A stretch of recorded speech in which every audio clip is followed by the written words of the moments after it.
Welcome to Evening Report's Tech Now program, and tonight I'm joined by technology commentator Sarah Putt to dig into this week's big tech issues, including how global tech giants are soaking up the cash, and also to consider who owns your data. And we check out some of the gadgets that just might overcome that tyranny of distance in the COVID times. But first, here's an invitation to those of you who are joining us live. If you are joining us via Facebook, Twitter, or YouTube, feel free to make comments, and if you wish, put Sarah on the spot and ask some questions. And if you do, we'll be able to include these in the program. So let's take a look at the run sheet for our show. What's happening in the tech world this week? Global tech giants are raking in the cash, but will their fortunes benefit any of us? And are we seeing the same pattern here in New Zealand? Who owns your data? Do you own it? Or do the companies that store it and trade it own it? And why is the government entering the fray? And gadgets, VR and AR and all the jargon, how can this type of tech help save New Zealand's tourism? So straight to Sarah. Sarah, good evening. Good evening. So if we are looking at, these tech giants, do you tell us what's going on there and what's happening, the whole shebang, Sarah? Sure thing. So anybody who's been keeping an eye on the stock market, both here and America, will have noticed that it has rebounded quite significantly since the lockdown. In fact, it's taken the classic V shape. It's gone down in about February, March, and then straight back up again and surpassing the values it was. The most notable stock was Apple. It reached a market cap last week of $2 trillion, which is an enormous amount and so unexpected during a pandemic to see something like this. All the big tech companies, the big five, Google, which is actually Alphabet, Apple, Microsoft, Facebook, and what was the other one? Amazon, of course. How can we forget Amazon? These have all just done so well during the tech, in terms of tech stocks. And we're seeing similar things happen in New Zealand, obviously to a much lesser extent. I mean, the NZX today was sort of well on the way almost to, a huge milestone. And then, of course, what happened is, unfortunately, they had a bit of a network outage of some description, and trading had to stop. But a lot of people are very surprised by this rebound. But when you examine it a little bit closely, you see that actually tech is one of those industries which are kind of doing okay in a pandemic. I mean, we are more and more relying on internet and technology just to do our jobs, to do our learning, everything that we're doing. So if you're in that industry, you're in a good space. I think what's surprising everybody is just how well they're doing. Yeah, how well.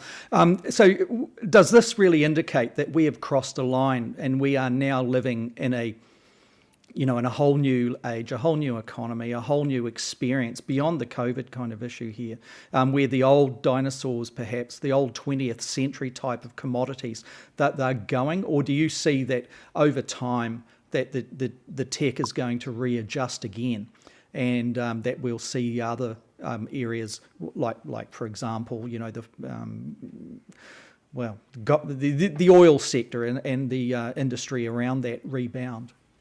Yes, absolutely. So one stat I saw today said that, for example, that Exxon, Chevron, GM, and Ford combined, Tesla's worth more than those are combined because it is a tech company.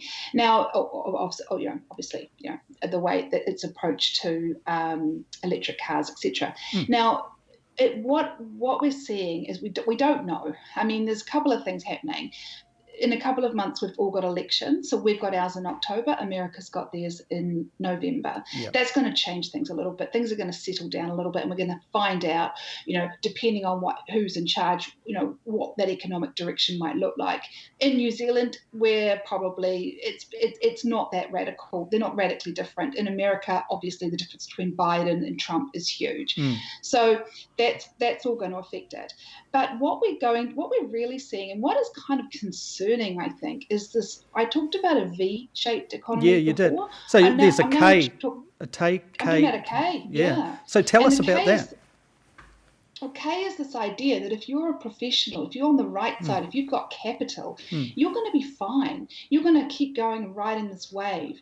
But the people who are on lower incomes, Yeah. people who have seen their jobs destroyed via automation and been replaced by robots, I'm thinking in terms of manufacturing in particular, and who've had to move into the service economy, i.e., things like waitressing and issues around cleaning people's homes, those sorts of service jobs which are low income. Well, they're just getting decimated into a pandemic, and they haven't got the same protections as they had in industries when manufacturing ruled the roost. So there's a real concern that the inequalities that were present in our economy and very much in other economies going into the pandemic are going to be exasperated by the pandemic, and that is a huge concern. Because we've seen, reportage about the shift of massive wealth during the period of 2020 due to COVID, due to the lockdowns globally, where that shift has gone to the big players and also individuals like Mark Zuckerberg with Facebook, et cetera, et cetera. So, just colossal amounts of money. We've got a couple of questions here, Sarah, that are coming in from our live audience. We've got Kevin Hester. I'll just bring it on screen. You should be able to see that. Can you see that there? Could you tell us how this play by the tech giants is connected or not to the Trans-Pacific Partnership Agreement or the name of it, of which came after? So I guess what Kevin is putting there is, are we actually seeing some of the problems rise from huge corporations where the value or the benefits in a monetary sense and also social sense are not coming through to the people?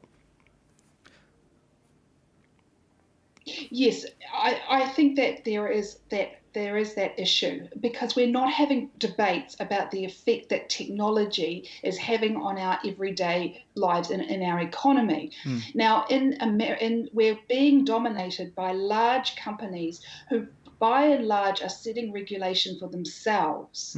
So when you look at the big, you mentioned Zuckerberg, Bezos, Tim Cook, who's been the head of Apple for 9 years, because of that, free capital, that sort of approach to the way that they run the economy in America, and because these tech companies are so powerful over here, they are setting their own agendas. And because we have a presidential administration which very much welcomes that hands-off capitalism, it's just really hard to get a sense of where that regulation might go. But there are plenty of people working in America right now trying to make it so.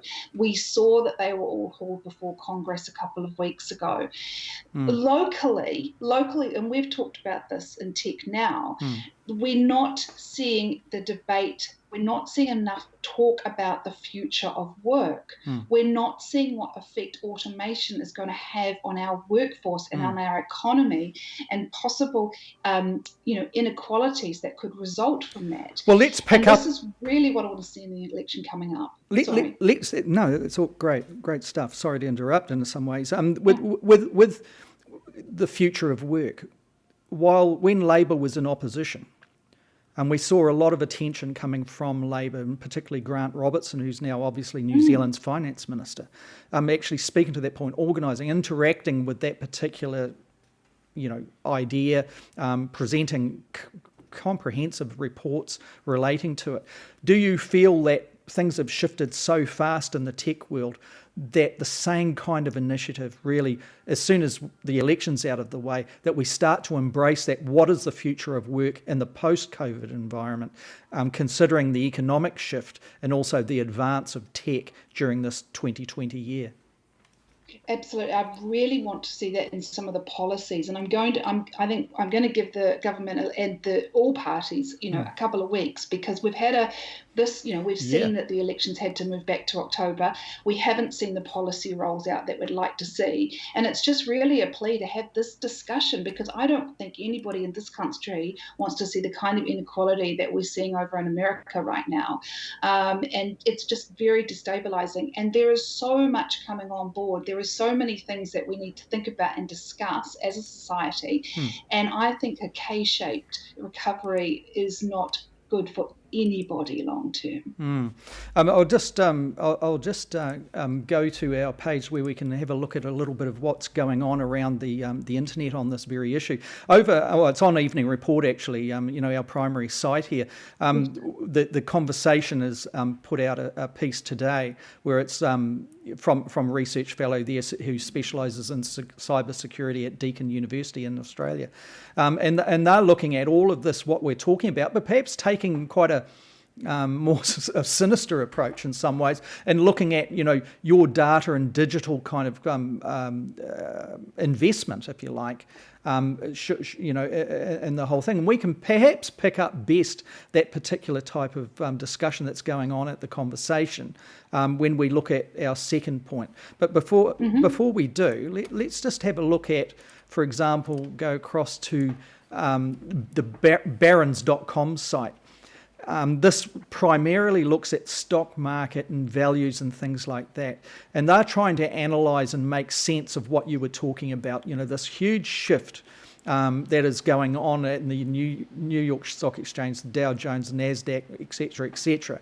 And there's a comment here that I've highlighted, and it's compare the current environment to the twilight zone. This is coming from one of the researchers. There are so many possible ways this could go.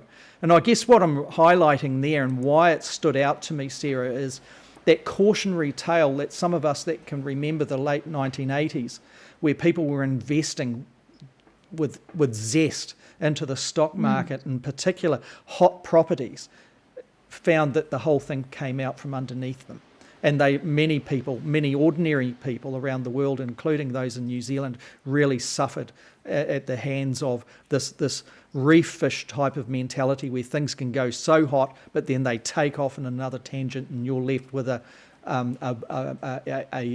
bear market, a scary market that goes wrong. There's another piece here too that where have I got here? I'm just covering my own screen. Sorry about that. Where this is in Fortune magazine, and Fortune magazine is kind of saying here, I believe that large cap tech stocks will continue to lead the market higher because that's where the cash flow is in this work at home and shop at home economy. And this is what you were basically talking about, weren't you? Exactly on this point. It says, but right now it's clicks versus bricks. So, remember back to the 2000s or even the 1990s, the government in New Zealand used to say, we're not into bricks and mortar, we're into funding services. And then it swung around, where the country wanted the government to be into bricks and mortar, et cetera, et cetera. We're seeing this kind of argument or debate going on in the financial markets relating to tech. Once again, there's two polarising views here, perhaps. Barron's is kind of saying, be cautious, kind of saying, this is hot property and it's all going here. And then you've got Fortune magazine saying right now it's clicks versus bricks, with the emphasis I would put on there, right now. How do you see this whole thing playing, Sarah, in such a way? Well, I think it's really hard to know. I mean, so many people are talking about this idea that we've left the office for good, we've all moved away, we can all work from home, and the Zoom's just, it's just like breathing kind of thing. Everything is so easy. Well, it's easy for those of us who are digitally connected. It's easy for those of us who've got the technology. It's easy for us who've got spare rooms and don't have to care for small children, while we're trying to work. So there's so many what ifs happen, and we just haven't seen this pandemic play out. No. I mean, another year at least of where we are now is what people are saying. And so what will happen, how will it wash out? And to your point, to your 1987 crash, I put the .com era at the beginning of the century. Yeah. Anything with the .com behind it was hot as anything, and then of course it all sort of came crashing down. But those who survived the .com, and I'm looking at Amazon here for one, have just gone to be more and more powerful. And like any common sense would say, the bigger you are, and the more solid you are, the more likely you are to last through this current economic crisis brought on by the pandemic. So let's just, and before we move on and onto our next topic, let's just look very quickly at where is New Zealand in all of this. You mentioned the bigger you are, the better it's going to be. You're basically like a financial vacuum cleaner or hoover, if you want to put it that way, soaking up the money that's floating about where people are desperate to find safe places to invest their money. These are, we're talking globally. Where is New Zealand on it? Where are the companies in New Zealand? We're small, we're innovative.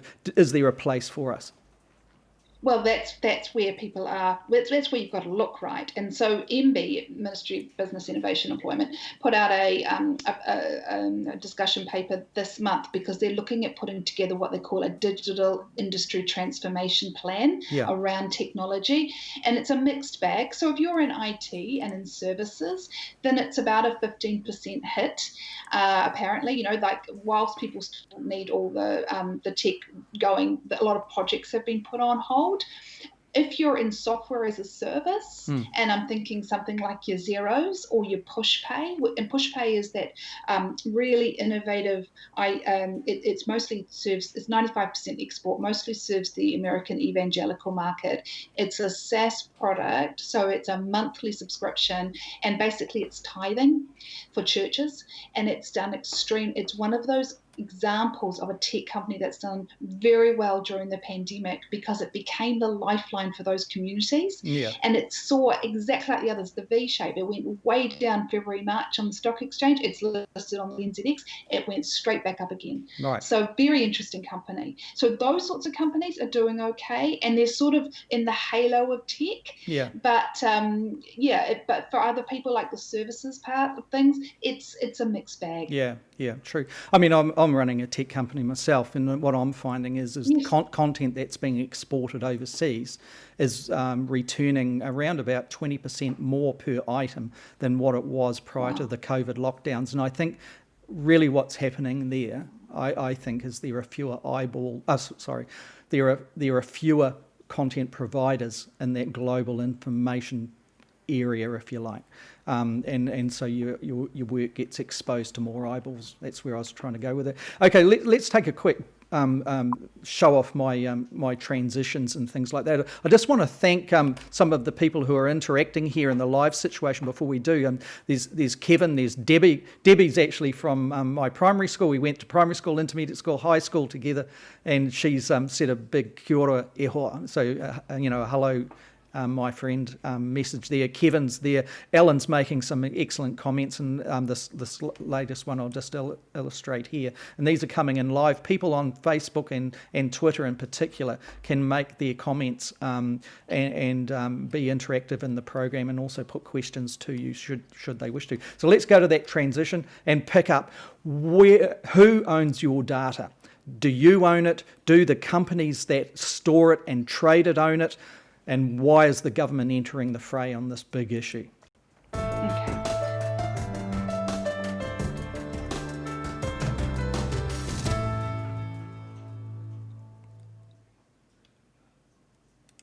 So once again, welcome back to people. So this issue of data, Sarah, you've written about it. I'll bring that up in a couple of seconds. I'll bring that up on screen relating to your work in computer world. But what's this whole issue about from your point of view here, Sarah? Data portability. So this is this idea that you have your data. Say the easiest one is to think about as a bank account, and you want to change your bank. Then you want the right to be able to ask. You want to be able to go to your bank and say, can you take my bank, all my details, and port it to bank A, from bank A to bank B?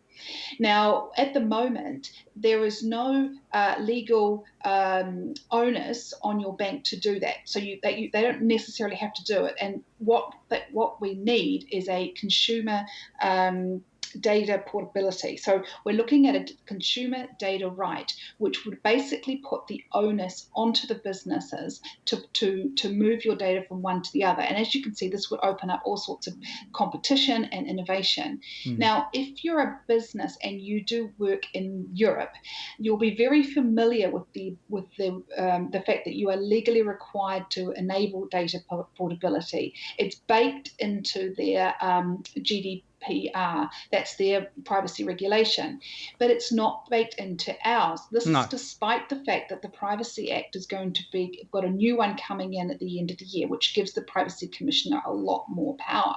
but not around data portability.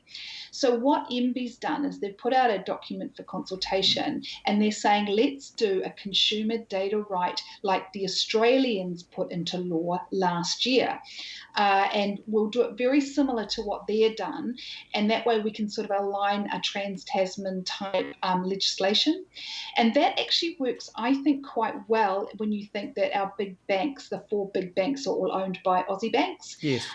So you can sort of see, some, and I hate to use this word, synergies, but you can see sort of some alignment is probably a better one.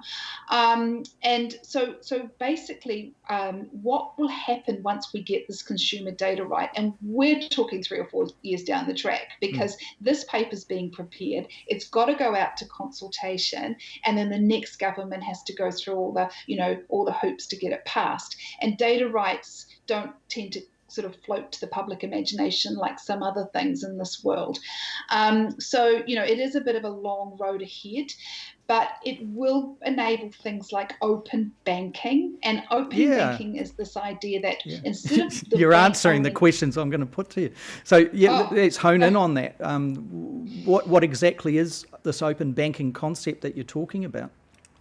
Well, instead of the bank owning the whole of the food chain, of of all the interactions, you start getting fintechs and sort of interesting new companies coming in and taking parts of it and providing different services, and they need your data transferred or access to it in a secure way in order to do this. Okay, what kind of data are we talking about here? The private data, financial data, that's something financial data, Yeah, all that sort of thing. Exactly it's obviously very sensitive.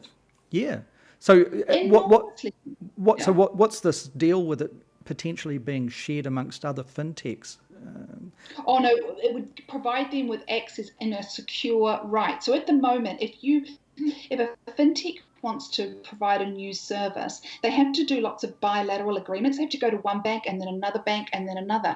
But what you'd have if you had open banking, how it might work, is you'd have a third party, and then all it would need to do is secure itself with that third party, and that would be all it was required in order for that data to be shared securely and safely. Yeah. Now, whatever you want to say about the banking industry, they take security enormously seriously, yes, and do. So they should. Yeah. I mean, reputational damage if they didn't, of course. Okay, well, just on this, what I'm thinking here is a lot of small businesses with Xero and MYOB, for example.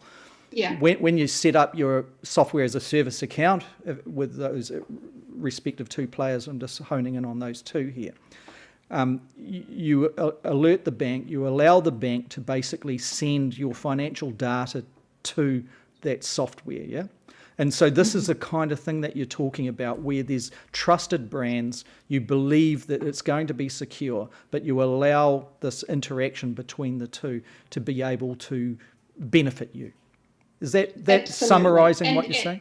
That summarises it really well. And right now, for that to have occurred, it's occurred over many years. Both MYOB and Xero had to create relationships with all the different financial institutions. Yeah.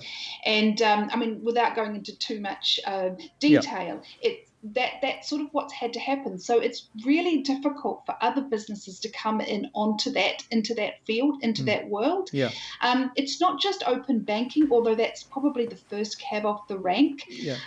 The banks themselves have got together and they've been creating an API, an ability for other people to securely access accounts, etc. But they've been really slow about it. Yeah. And the minister, Chris Farfoy, who's in charge of this whole part of things, he actually sent them a letter late last year and said, hurry up. Yeah. So, but at the same time, we kind of need a little bit of a legislative kick, maybe. At the same time, you can see the need to be very, very cautious, because we all know when things go awry relating to security, and in the financial space, obviously, that's a premium.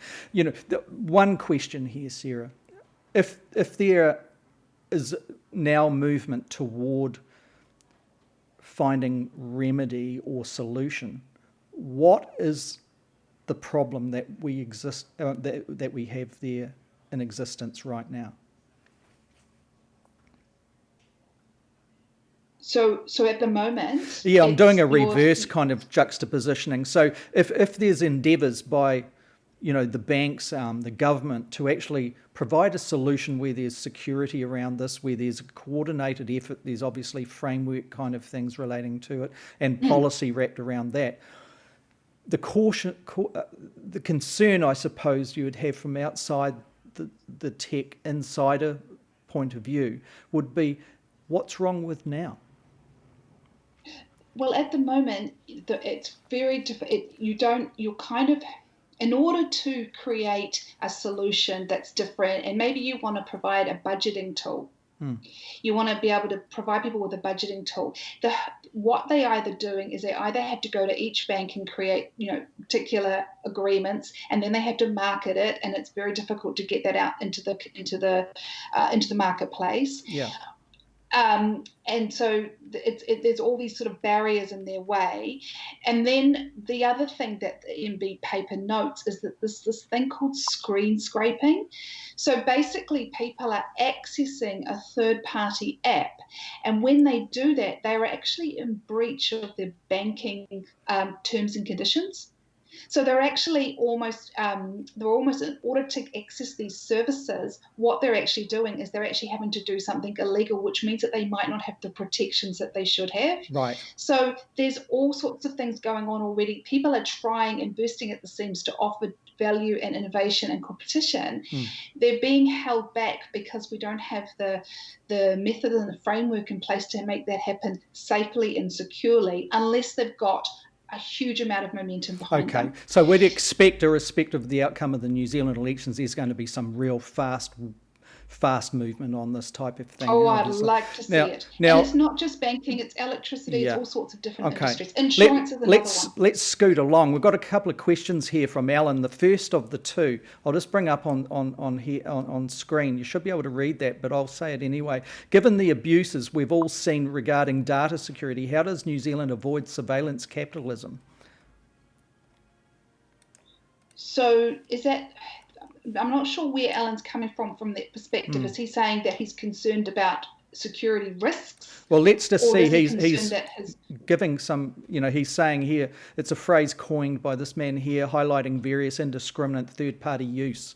So I guess what he's talking about is, cyber criminals, particularly in an AI age or machine learning age, where it can really ramp up the ability to actually probe and find insecurities or even creates insecurities. So I guess, what Alan's doing is putting out there some legitimate concerns. And obviously that's where MB and the government and the sector really has to come back with something obviously very quickly. I'm kind of saying my piece here, aren't I? To be able to address the concerns and that until they do so and provide confidence amongst the consumers, if you want to put it in business talk, then it'll be just This is why I think, a framework. And it's not, this framework in Australia, when they're bringing it in, the government estimates that it's going to be a $90 million, take $90 million over 5 years. Yeah. This stuff doesn't happen.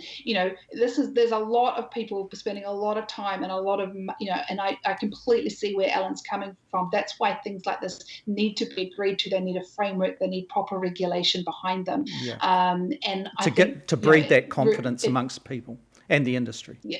Yeah, absolutely. Okay, so we'll go to another quick transition and we'll gallop through the next piece. It's about gadgets. This is our gadget section, Sarah. So VR and AR and all that kind of jargon, and you're putting it to us here that potentially this type of tech can help save New Zealand's tourism sector in the post-COVID war, or even right now. So let's do the transition and see what you're talking about here.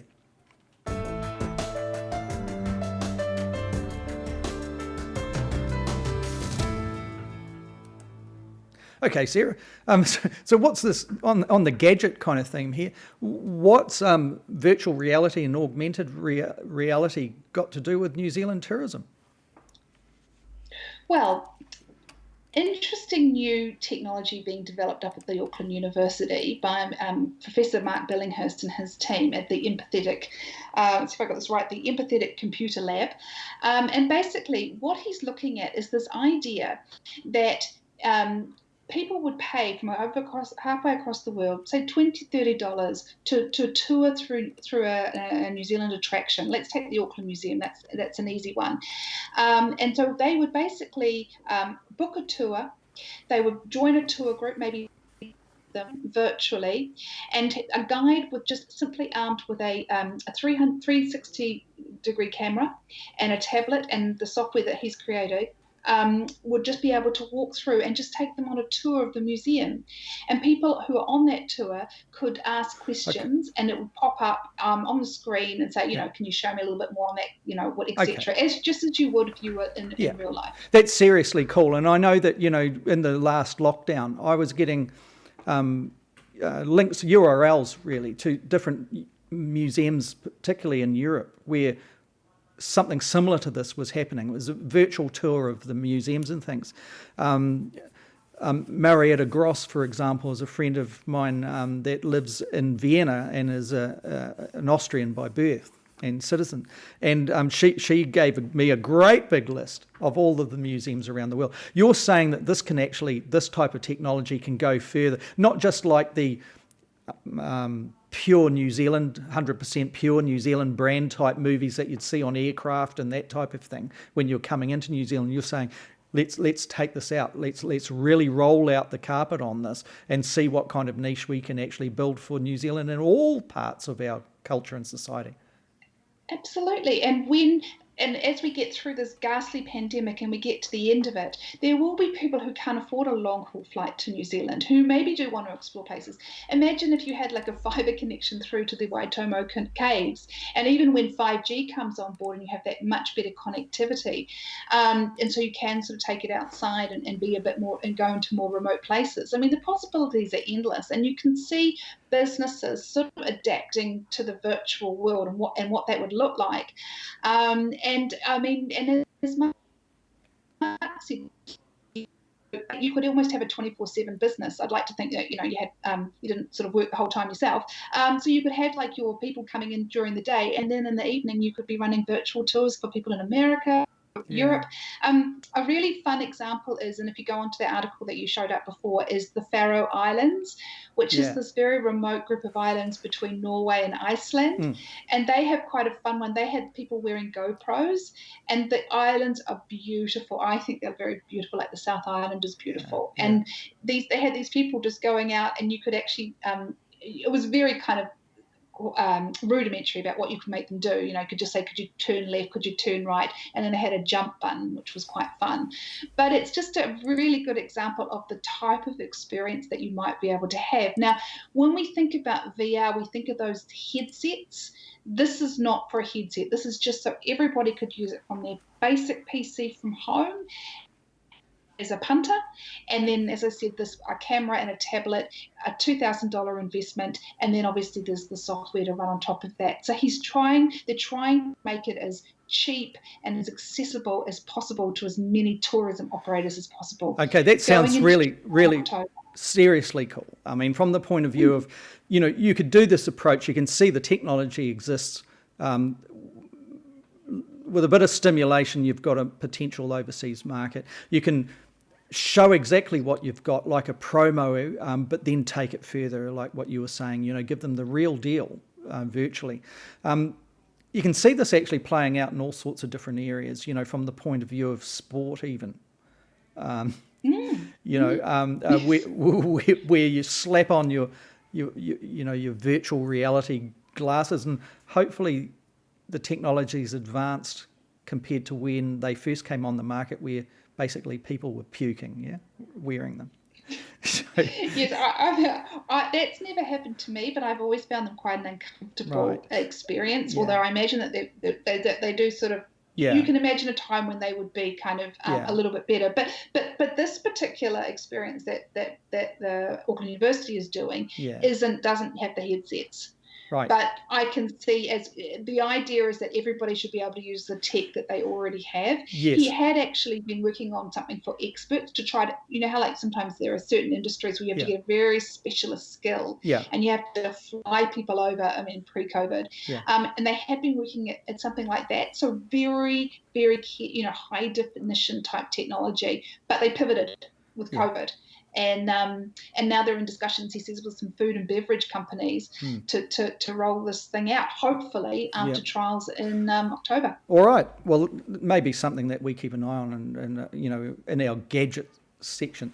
So we've come to the end of our program, and once again, look, I'd just like to take a moment, and I'm sure Sarah would join me, where we acknowledge those victims and people who are testifying their victim impact reports and their experience in the wake of the killings that happened in Christchurch in March 2019, and the bravery that we're seeing in the reportage as they confront the killer and tell him exactly what his actions have done to their lives. I just thought was worthy of particular note on this day, this week, while they are having to do that thing.